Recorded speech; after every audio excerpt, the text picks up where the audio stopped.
तो चलिए दोस्तों, एक भूतिया सफर पर निकलते हैं। साल था 1967, जगह लॉस एंजेलिस, अमेरिका।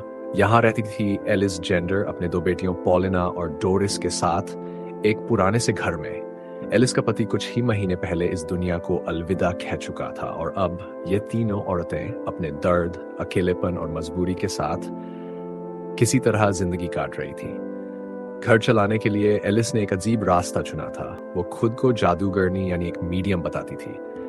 वो लोगों को भरोसा दिलाती कि वो मर चुके प्रियजनों की आत्माओं से बात कर सकती है, लेकिन सच्चाई सब एक झूठ था और इस धोखे में उसकी दोनों बेटियां भी उसका साथ देती थी। एक दिन पॉलिना अपनी दोस्त की पार्टी में गई। वहां सबने मिलकर खेला वीजा बोर्ड का खेल, एक ऐसा खेल जो आत्माओं से संपर्क करता है, लेकिन उसके 3 खतरनाक नियम थे। कभी ये खेल अकेले मत खेलो, कब्रिस्तान में तो बिल्कुल मत खेलो, और सबसे जरूरी, खेल के अंत में गुड बाय यानी अलविदा जरूर कहो। खेलने के दौरान प्लांचेट, बोर्ड पर रखा तीर, खुद ब खुद हिलने लगा। सब डर गए, लेकिन पॉलिना जानती थी ये सब दिखावा होता है। पार्टी खत्म हुई और माँ एलिस उसे लेने गई। रास्ते में पॉलिना ने एक आइडिया दिया।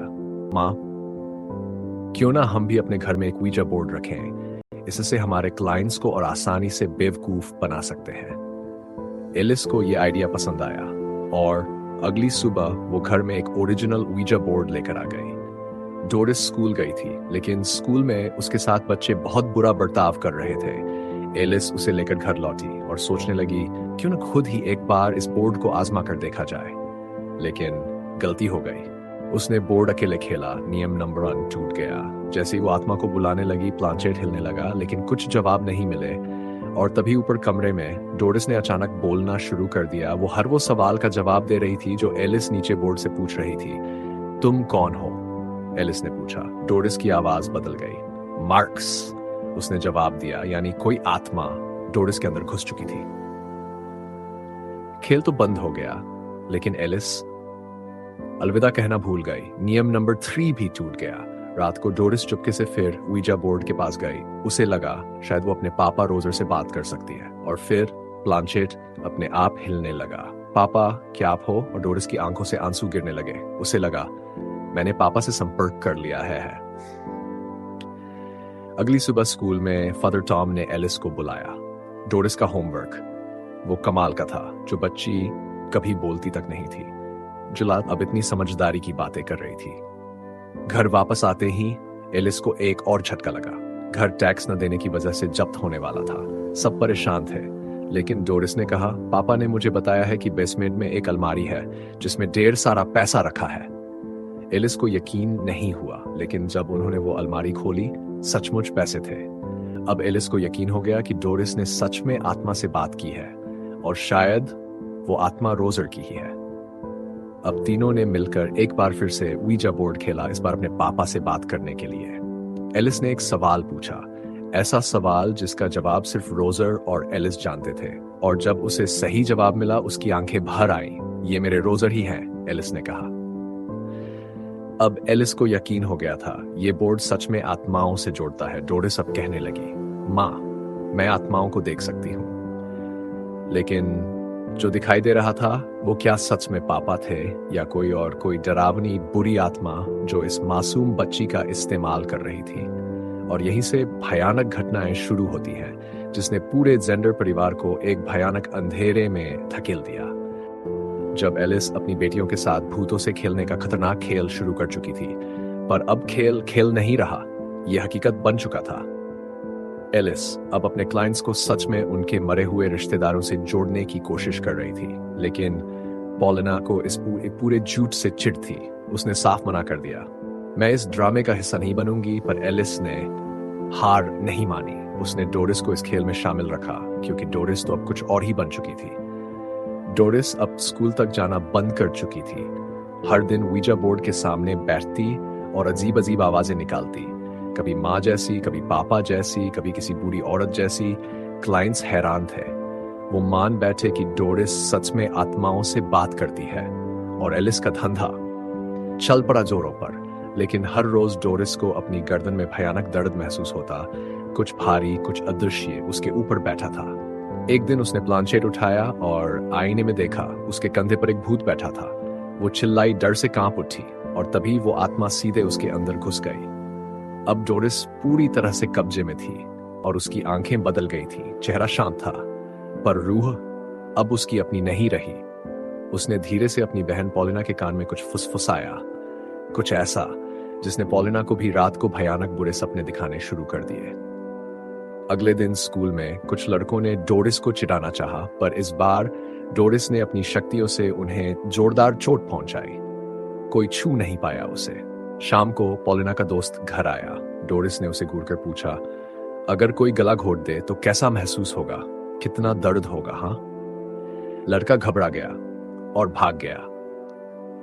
पॉलिना जब अपने कमरे में गई, उसने देखा कि उसकी प्यारी गुड़िया के होंठ सिल दिए गए थे। डोरिस, क्या किया तुमने? डोरिस बोली, मैंने नहीं किया, ये पापा ने किया है। वो चाहते हैं कि ये घर चुप रहे, कोई आवाज न हो। और वो आवाजें डोरिस ही निकाल रही थी। अब पॉलिना डर गई। वो भागी भागी अपनी माँ एलिस के पास आई।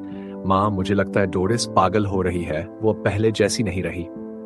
रात को पॉलिना ने डोरिस के कुछ नोट्स देखे, लेकिन वो सारे पोलिश भाषा में थे, जो कोई भी उनके घर में जानता तक नहीं था। अगली सुबह पॉलिना ने वो नोट्स फादर टॉम को दिखाए, स्कूल के पादरी। उन्होंने पढ़ा और गंभीर हो गए। वो खुद एलिस के घर पहुंचे। मुझे एक सेशन करना है, मैं अपनी मृत पत्नी से बात करना चाहता हूं। वेजा बोर्ड खोला गया। डोरिस बैठी। फादर टॉम ने पूछा, मेरी पत्नी का मिडिल नाम क्या था? प्लांचेट हिला। और जवाब आया, लिन। डोरिस ने फादर की पत्नी की आवाज में कुछ कहा। सब हक्के बक्के रह गए। ओह माय गॉड, सच में आत्मा से बात हो रही है। लेकिन जैसे ही सेशन खत्म हुआ, फादर टॉम ने एलिस और पॉलिना को साइड में ले जाकर कहा, यह सब झूठ था। मेरी पत्नी का मिडिल नाम लिन नहीं, कैथरीन था। और डोरिस ने लिन सिर्फ इसलिए कहा क्योंकि मैंने उसी पल उसके बारे में सोचा था। मतलब डोरिस आत्मा से नहीं, लोगों के दिमाग पढ़ रही थी।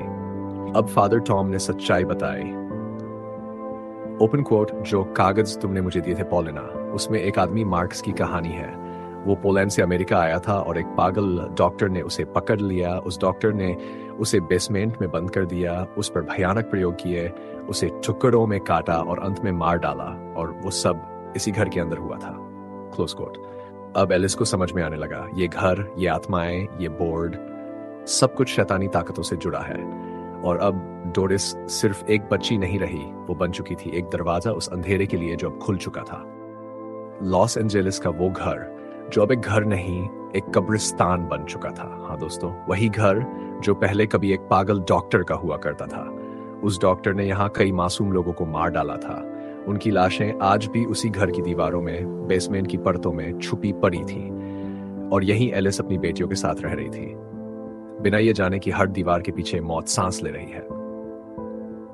फादर टॉम ने जब पॉलिना के दिए पन्ने पढ़े तो उसमें मार्कस की दर्दनाक कहानी थी। ओपन कोट, मैं मर गया हूं, फिर भी मैं महसूस कर सकता हूं। यह आत्माओं की दुनिया बहुत ठंडी है, यहां कोई आवाज नहीं है, लेकिन मेरी आवाज अब डोरिस है। Close coat. डोरिस अब सिर्फ एक बच्ची नहीं, एक आत्माओं की गूंज बन चुकी थी। वो एलिस के हर सवाल का जवाब इसलिए दे पा रही थी क्योंकि मार्क्स हमेशा उनके बीच में ही मौजूद था। इसी बीच डोरिस बेसमेंट में अपने बहन के दोस्त को ले जाती है, जहां वो खोपड़ियों और लाशों से भरा हुआ कमरा देखता है। वो डरता है, लेकिन तब तक बहुत देर हो चुकी होती है। डोरिस की आंखें पूरी सफेद हो जाती हैं और वो उसकी गर्दन मरोड़कर मार डालती है।